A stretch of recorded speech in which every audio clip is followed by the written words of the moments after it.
I'm Erica Kaler, and I am a Democrat. So, Erica, you say you're a Democrat. Have you always been one?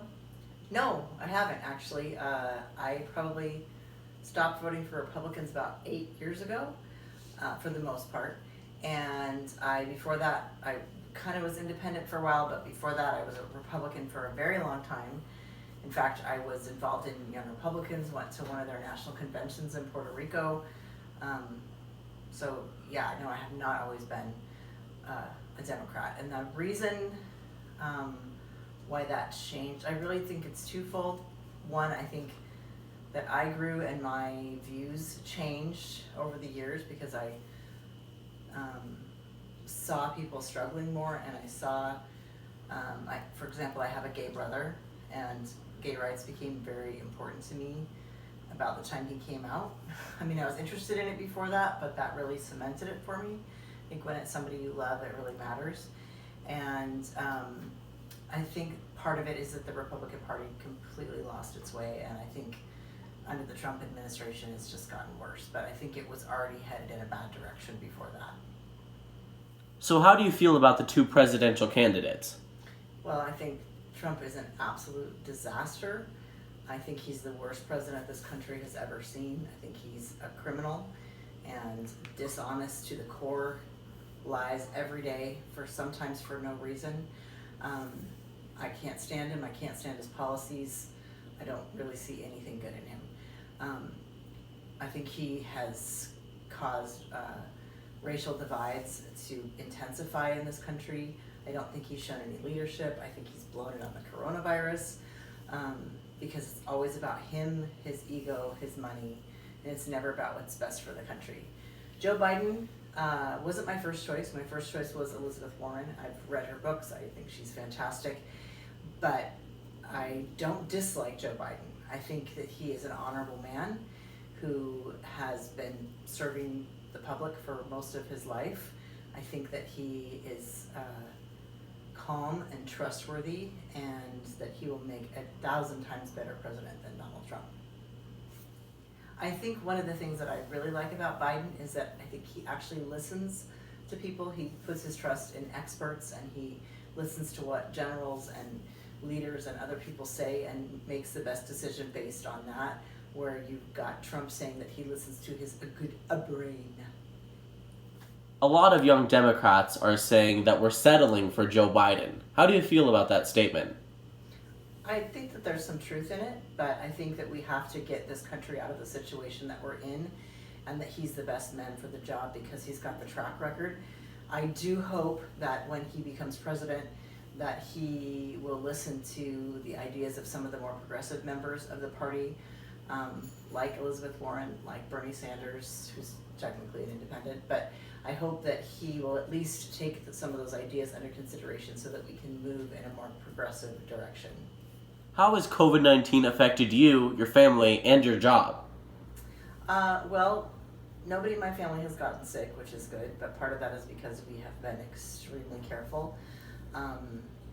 We have basically had a pod with my sister's family and us, and that's about it. In the summer, we could go to my mom's and swim, but we stayed outside, went inside only with a mask, kept our distance from my parents even outside. So personally, it's affected us a lot. As far as my job goes, it also affected me a lot because I am a sales manager for real estate development, and a lot of my hours come from having open houses, and we couldn't have any open houses, so that honestly cut my paycheck to less than half of what it was. My husband also, because of the real estate embargo, could not work the open houses with me, so we ended up losing probably about $2,000 a month through this. Amy Coney Barrett just made her way into the Supreme Court. How do you feel about that? I am very discouraged about that. First of all, because Mitch McConnell and the Republicans in the Senate pushed it through contrary to everything that they said they would do 4 years ago, 5 years ago. The way that they handled it was completely wrong, when they wouldn't even consider Barack Obama's nominee within 8 or 9 months of the election, but they put her in 8 days before an election. The hypocrisy is just astounding to me. I also think she, besides the fact that I don't agree with her views, she is very inexperienced. She's only been a judge for less than 3 years. She is the least experienced nominee for the Supreme Court in the past 30 years. I really think we could have done better, and I wish that they had not rushed it through, and also that they wouldn't have spent that time worrying about that and not passing another coronavirus stimulus package. The recent BLM movement has moved all over America, and that includes Spokane. How do you feel about that? I'm fully in favor of the Black Lives Matter movement. I have seen it my whole life. My best friend is biracial, and when her brother first got his license and kept getting pulled over in his mother's station wagon, this was back in the 80s, it was very eye-opening for me to see how he was treated based solely on the color of his skin, where my friend Tara, who is much lighter skinned, did not receive the same treatment, same car, same neighborhood, same driving patterns. And I've seen that with my other friends who are people of color, and it's been very disturbing. And so I'm 100% behind it. Obviously I'm not in favor of rioting, but I do think that, a few people who rioted, and some of them were not BLM people, they were agitators, outside agitators, doesn't negate the need for major police reform. Kathy McMorris Rogers is pro-arming teachers and adding security to schools. Do you think that's the right way to go? I'm okay with adding security to schools, but I don't think arming teachers is any kind of solution. I don't think that guns belong in a classroom, which is where they would obviously have to be. I think that makes them more accessible to kids who might be having, mental struggles and things like that. I don't know any teachers who want to do that. I think it sends the wrong message to the kids. Like I said, I'm fine with more security, but not arming teachers. And I also think that if we don't take a good hard look at controlling the sale of guns, and I'm not saying we outlaw guns, I'm not talking about taking guns away from law-abiding citizens, but I'm talking about people who have proven mental illness, who have a history of domestic abuse or domestic violence, people who have felonies on their record, people who are mentally unstable or have a criminal background should not be allowed to purchase weapons. And I also think we need to really talk about the kinds of weapons that are available to the public. I don't think the public needs military-style weapons.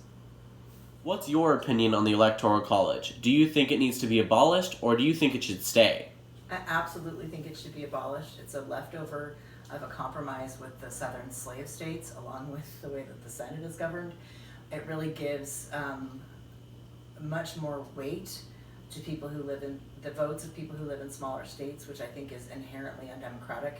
I don't think that somebody's vote in California should count for 3.5 times less than somebody who lives in Wyoming.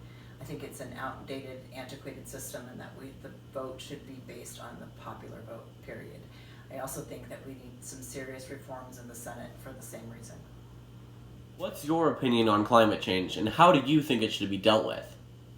Well, I think it's not really a matter of opinion. I think it's a matter of scientific fact, and I think that it should be dealt with by listening to scientists.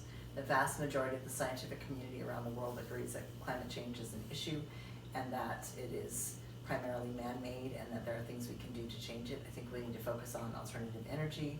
I think we need to focus on fuel efficiency.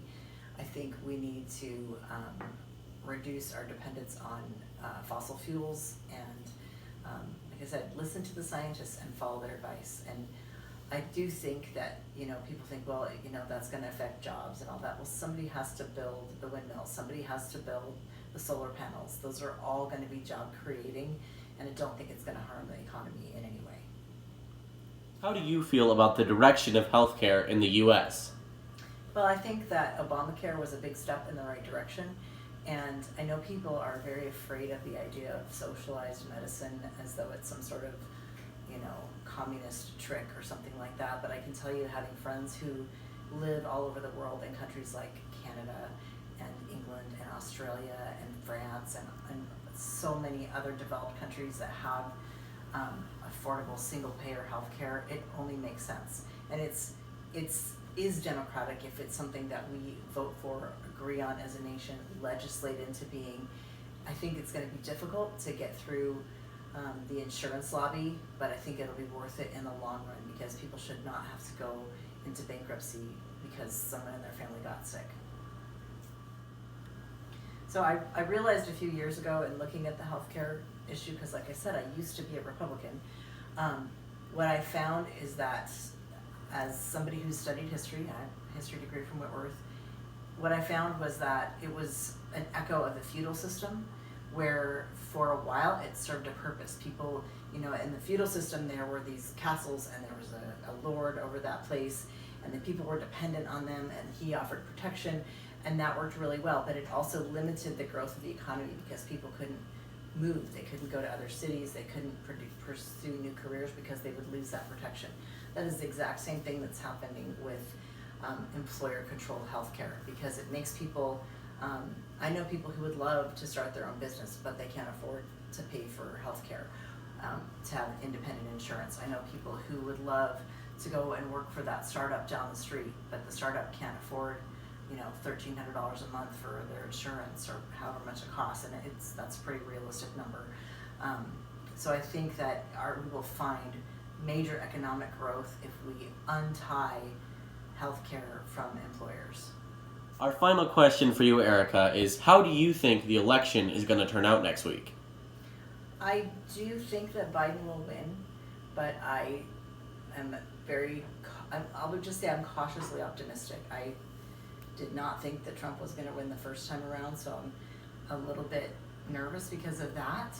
But I do think that Biden will win. I hope that he wins in overwhelming numbers so that there won't be challenges in the court or it won't come down to trying to flip the Electoral College or something like that. I hope that it will be very clear both in the popular vote and in the Electoral College. And I hope, I don't necessarily think, but I hope that Trump will step down and it won't. I have fears about where it could go if he doesn't. I'll just leave it at that.